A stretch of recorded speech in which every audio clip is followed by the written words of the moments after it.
And welcome back. Now I'm going to run through some of the setup on how I create a sequence for creating my library of darks and bias.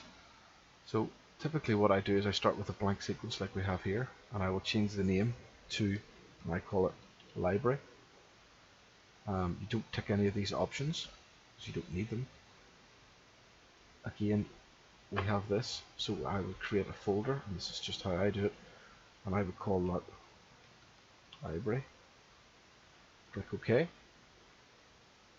We will go down, and the first thing we would do is I would make sure you tick dark, so this will stop it from trying to connect to the mount and slew to any target.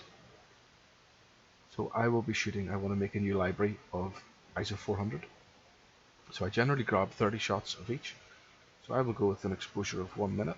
You have the option of typing in 1 minute, or you can type in 60 for seconds. It will, I believe, auto update at some point anyway. Darks, so we will go for 2 minutes.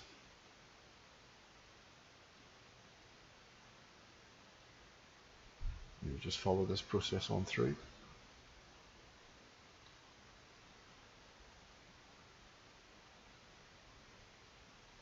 So you can see that it has various options in there. So we will go forward.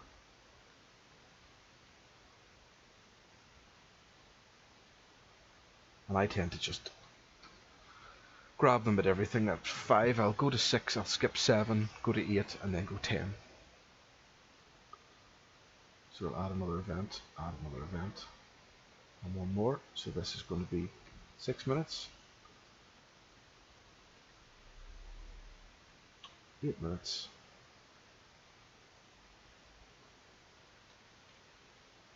and 10 minutes.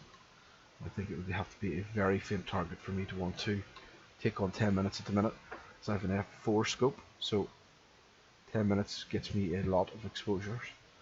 So that's pretty much it. So what I'm going to do is I'm going to save that sequence because that's what I'm going to run at some stage soon. I generally like to get some new library files. So I haven't created a new folder, so let's put one in here called SG Pro. And I will do another one inside of that called Sequences.